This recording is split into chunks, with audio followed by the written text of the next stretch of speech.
धीर्धेनं श्रवणपटे यतिवरा महावाक्य जनार्दन सच्चिदानंदत्वं शरणं ब्रजेश। यादवेन्द्रं दयादाता पुंडरीक्षा क्षीरसागरशयनं कमलनयनं नमस्तुते नमामि श्रीहरि।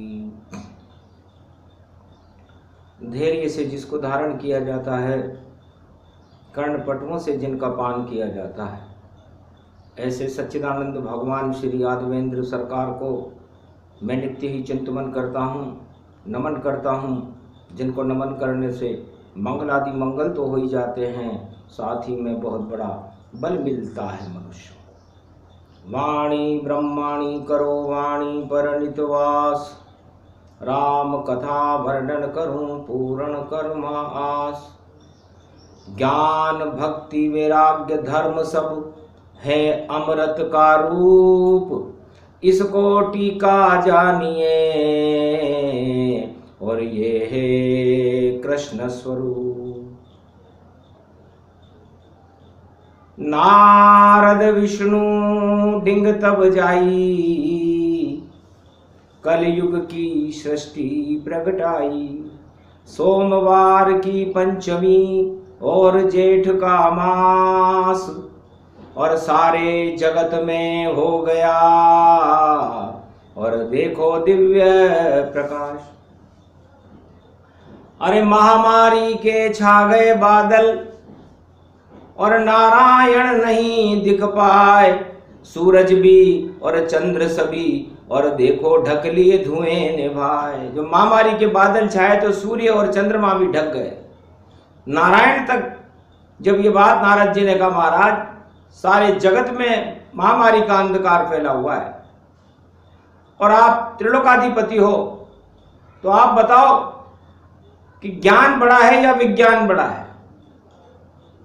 और आप संपूर्ण ब्रह्मांड में जो आप जहां जन्म लेते हो भारत देश, उस भारत देश के अंदर कभी भी किसी भी महाशक्ति का प्रकोप हो ही नहीं सकता। तो ये महामारी भारत के ऊपर कैसे मंडरा रही है? क्या आप अपना वादा भूल गए?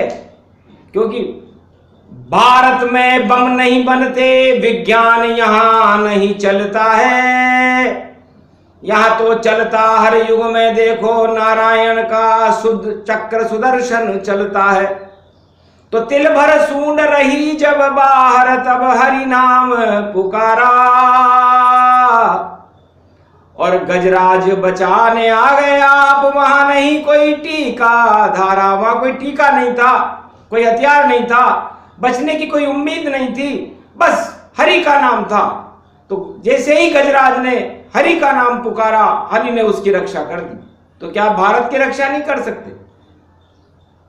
तब कहा नारद, चारों युग में और भारत की रक्षा में ही करता हूं, और ऐसा कोई दिन होता नहीं जब नारायण पृथ्वी अवतर नहीं होता हूं। हर पल हर क्षण हर श्वास श्वास में और नारायण ही पास। चारों युगों में शपथ है बोले हरि प्रकाश। महाराज फिर वैकुंठ में कौन रहता है? कि सुन नारद, जब भारत बनाई तो मकर कर्क रेख प्रगटाई और 27 नक्षत्र प्रगटाए। ये है ज्ञान भारत पे छाए। ये 27 नक्षत्र और ये मकर रेखा और कर्क रेखा, ये सूर्य और चंद्रमा, ये भारत की रक्षा करने के लिए 24 घंटे तैयार रहते हैं। अब सुनो कथा नारद मुनि और देते हैं तुम्हें ज्ञान। और नारायण के आगे और सब हार गए विज्ञान। चारों युगों में विज्ञान और दानवतावाद को हराने के लिए नारायण सामने खड़ा रहता है भारत में, क्योंकि भारत ही नारायण है। तो सत्यनारायण का पारायण सुनो नारद ऋषि अब रामायण। तो सबसे पहले रामायण का और बैकुंठ हूं जन्म दिखाए, नारद को सुना रहे हैं, विष्णु रहे मुस्काए। विष्णु मुस्कुराने लगे, लक्ष्मी मुस्कुराने लगी और नारद जी चकित हो गए कि रामायण ये क्या चीज है। का ऐसा टीका है भारत में, हर युग में सुरक्षित रहता है, और कैसा भी संकट हो भारत में और इससे रामायण से बचता है। तो रामायण टीका है सब 4 वेद का सार, 6 शास्त्र 18 पुराण की बनी एक तलवार। ये तलवार है और तल का मतलब होता है भूतल, और भूतल पर जब कोई वार करने आता है भारत में तो ये वार उसका असफल हो जाता है। तो हे नारद, 12 महीने होते हैं और होते हैं 27 नक्षत्र। हर महीने में 27 नक्षत्र में और करे चंद्र सूर्य सर्वत्र, चंद्रमा और सूर्य इनमें सदा विचरण करते रहते हैं। तो चैत्र शुक्ल पक्ष पूर्णिमा और राम का सूर्य दिखाता है, चित्रा नक्षत्र आता है तो चैत्र रूप बन जाता है। तो चैत्र रूप के सूर्य है नारायण भगवान, और उनकी शक्ति लेकर भारत जन्मे है श्री राम। तो 12 पूर्णिमा में 12 नक्षत्र आ जाते हैं। बैसाख विशाखा नक्षत्र में आता है, ज्येष्ठ ज्येष्ठा नक्षत्र में आता है। तो जो भी पूर्णिमा होती है उसका नक्षत्र होता है। तो 12 नक्षत्रों में 12 बार इस बार एक वर्ष में नारायण का प्रागट्य हो जाता है, और उन नक्षत्रों में अमृत टपकाने का काम नारायण करते हैं, क्योंकि क्षीर सागर का अमृत है। और चंद्र नारायण जान, पूर्ण चंद्रमा नारायण है, अमृत उसको मान। तो फिर जो भी भक्त कष्ट हो तो नारायण से कहे। तो कहा नारद ऋषि ने तब, तो 13वां महीना क्या होता है, और महाराज पड़ा है सन 2020 में, तो इसका क्या कारण होता है। तब कहा नारद, बड़ी अच्छी बात पूछी तेने, क्योंकि जब 13वां महीना प्रकट होता है तो नारायण साक्षात अपना दौरा करने के लिए भारत में आ जाते हैं। तो जब महामारी का दौर चल रहा है तो नारायण का दौर क्यों नहीं चलेगा। तो श्राद्ध पक्ष के बाद नारायण का दौरा भारत में होगा, और उसे कहते हैं पुरुषोत्तम महीना, 13वां महीना। तो ब्रह्मा जी ने बनाया था और महीने 12 जान, पर दानववाद इतना प्रगटा कि ब्रह्मा हुए सुनसान। ब्रह्मा भी लॉकडाउन हो गए, उनका मस्तिष्क लॉकडाउन हो गया, उनके मस्तिष्क में सोचने समझने की क्षमता खत्म हो गई कि ये राक्षस तो मरते ही नहीं है, अब इनको मारने के लिए कौन सा महीना बनाए। तब 3 साल में एक बार आता है।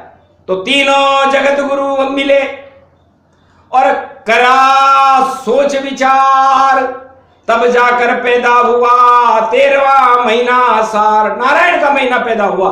इधर से तिथि काटो और उधर से तिथि तुम काटोगे, और ऐसी शक्ति हो जाए प्रकट, तब अधर्म को तुम पाटोगे।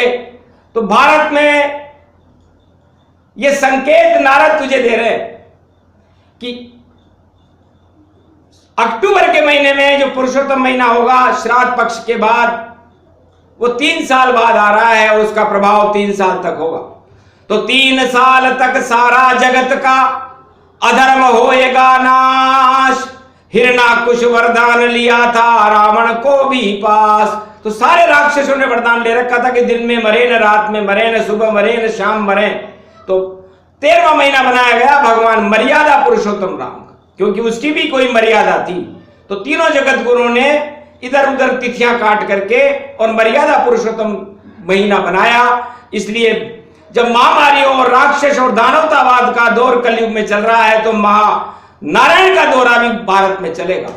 तो 3 साल तक संसार के सारे कानून, सारे नियम, सारे संविधान, सारे राजा और प्रजा इधर उधर घूमने लग जाएंगे, स्टॉप रहेंगे, क्योंकि 3 साल की अवधि है और शनि मकर की चाल,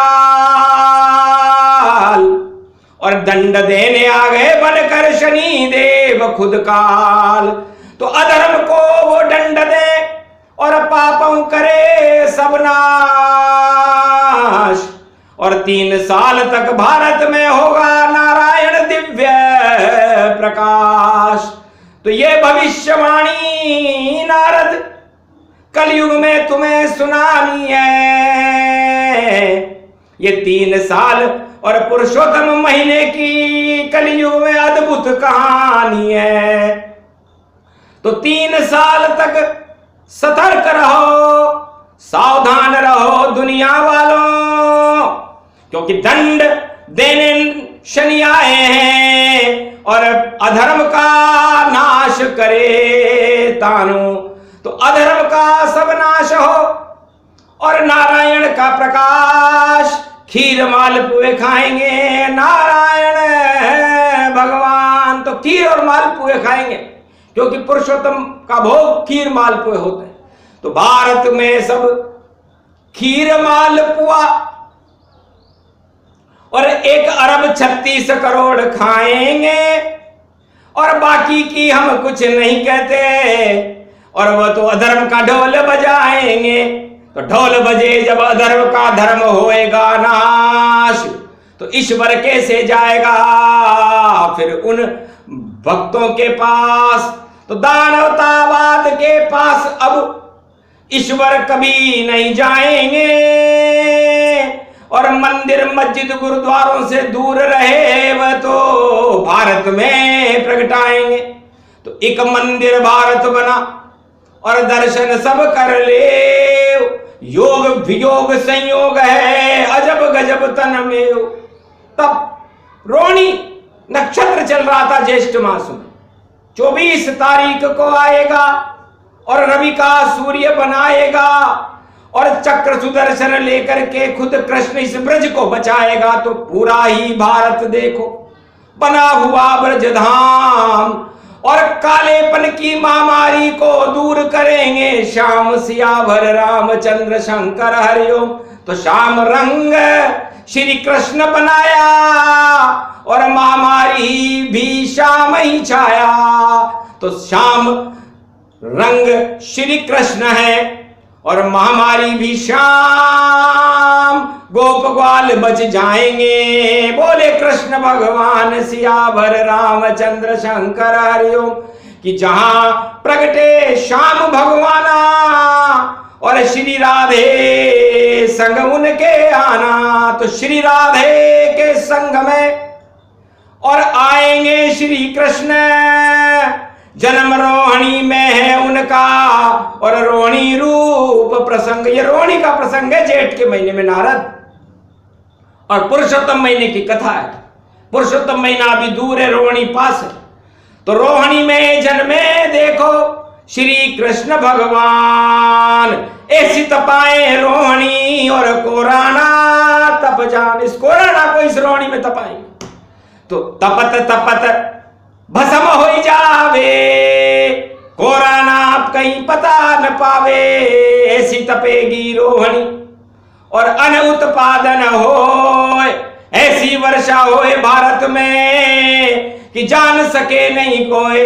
सारे विज्ञान ही फेल होए, नहीं भविष्यवाणी कर पाएंगे कि कितनी वर्षा होगी और राजा इंद्र कितना जल बरसाएंगे। तो नारायण जब दौरे पर हो साफ सफाई जान, इंद्र जल झारी लेकर के करे नारायण सम्मान। पूर्व राजा इंद्र पूरे भारत में इतनी जल वर्षा करेंगे कि मखमल जैसी धरती होगी और हरे भरे हो वृक्ष और नारायण को कष्ट न हो। प्रकट हो आप श्री कृष्ण। तो श्री कृष्ण और राधे रानी का दौरा कलयुग में प्रारंभ हो चुका है और उसका दिन है सोमवार, ज्येष्ठ पंचमी। कृष्ण पक्ष गति जाना। तो पहले कृष्ण और पंच रूप है श्यामा। तो कृष्ण पक्ष है, इसलिए कृष्ण तो आई गए। और इस समय महामारी का कृष्ण पक्ष है, अंधियारा छाया हुआ है। तो पक्ष अंधियारे के पक्ष को और देंगे तुरंत हटाए। ऐसी तपेगी रोहिणी और महामारी मर जाए, तो महामारी मर जाएगी। तो द्वापर युग में उंगली पर गोवर्धन पहाड़ उठाया था और गोप ग्वाल बच गए सभी और इंद्र महा घबराया था।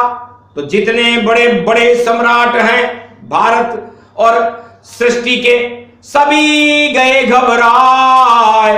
अरे मद मर्दन सब होएगा, सभी इंद्र हैं भाई।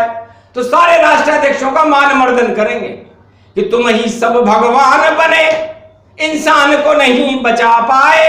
इस कारण देखो रोहिणी में श्री कृष्ण राधे संग खुद आए। तो सारा भारत खुल जाएगा और बंधन कटे तमाम। जब भगवान कृष्ण का लॉकडाउन, जेल में उनका जन्म हुआ तो जेल के ताले टूट गए थे।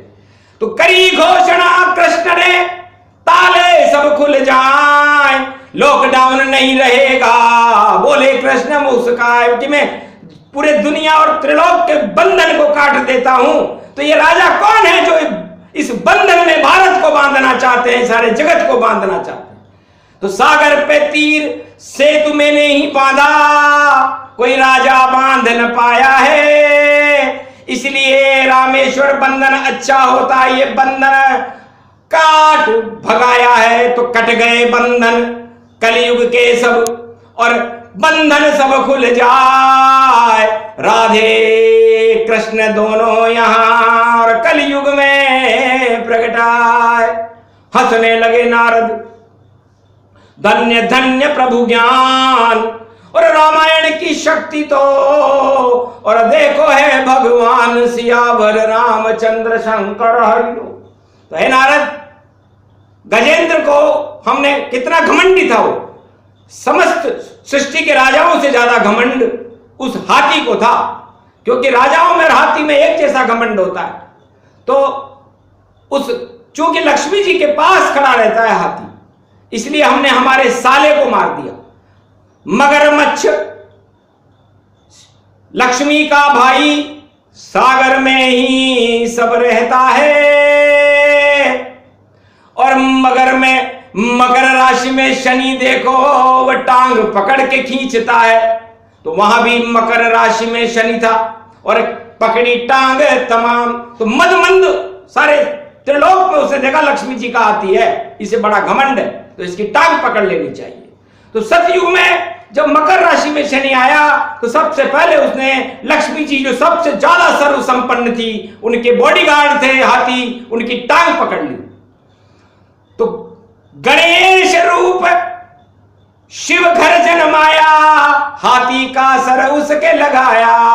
तो बुद्धि दे दी हाथी को और बन गए बुद्धि गणेश और रिद्धि सिद्धि भंडार भर गए, कट गए कोटि कलेश। तो गणेश जी की बुद्धि उस हाथी में प्रवेश कर गई और हाथी ने हरि का नाम लिया और हरि के नाम लेते ही महामारियां जाती रही।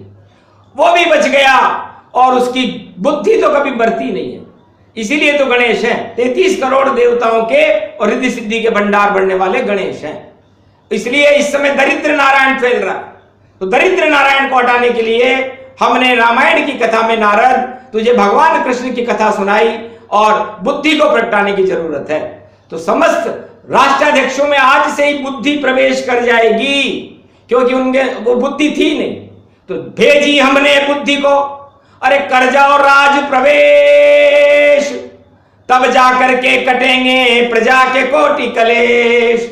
तो प्रजा कलेश सह नहीं सकते, क्योंकि सारे भक्त हमारे हैं। जब भूखे से वह मरते हैं तो आंसू झरते हमारे हैं। तो भूखे मर रही प्रजा सब और आंसू कृष्ण झर जाए। अरे ऐसे राजा नरक लोक में निश्चित जाएंगे भाई। इसलिए वो राजा नरक में जाता है जिसकी प्रजा भूखे मरती है। इसलिए राजाओं, कलयुग में हम बुद्धि का प्रवेश करा रहे हैं, क्योंकि आज कृष्ण पंचमी है। सदा भवानी दायिनी सन्मुख रहे गणेश, 5 देव रक्षा करे ब्रह्मा विष्णु महेश। तो आज से ही 5 देव इस पूरे भारत की और सारे विश्व की रक्षा करने के लिए भारत में आ चुके हैं। श्री राधे आ चुकी है, भगवान कृष्ण आ चुके हैं गणेश जी के साथ रिद्धि सिद्धि आ चुकी है, तो आज से ही भारत के अंदर औद्योगिक क्षेत्र, आर्थिक क्षेत्र और राजनीतिक क्षेत्र और सारे क्षेत्रों में रिद्धि सिद्धियों के भंडार बढ़ जाएंगे। इस कारण ये कथा सुनाई महामारी को दूर हटाई। तो पहले तपोरोहिणी जैसे, तब राम नाम सब जप लेना, क्योंकि रोहिणी भी तपती सूरज में, और तब अन्न उत्पादन फिर देना। जब रोहिणी तपती है तो रोहिणी अपने लिए नहीं तपती, रोहिणी चंद्रमा की स्त्री है और चंद्रवंश में भगवान कृष्ण है, तो जान करके उसे तपाते। और सूर्य राम है, रघुवंश में, सूर्यवंश में भगवान राम का जन्म है, तो राम तपाते रोहिणी और तपे कृष्ण भगवान, और दोनों ही अवतार है राघवेंद्र यादवेंद्र भगवान। तो ये दोनों भगवान हर वर्ष भारत की रक्षा करने के लिए खड़े रहते हैं। इसलिए रोहिणी का तपना, महामारी का भगना और भारत के भविष्य का उज्जवल होना और कल के अवतार का भारत में प्रकट होना, ये 21वीं शताब्दी के संकेत हैं। इस कारण तुमको सूक्ष्म में ये सारी कथा सुनाई है। कल्याण होए भारत की प्रजा का, यह आशीर्वाद प्रगटाई है। तो आशीर्वाद दिया भारत को, अरे जाओ हो तेरा कल्याण। राधे कृष्ण खुद आ गए, भारत बना ब्रजधाम। ये प्रसंग जो भी सुने, राम कृष्ण कृपा हो ही जाए, राधे जी की कृपा हो तो सर्व सिद्धि मिल जाए। बोलो राधे गोविंद की जय।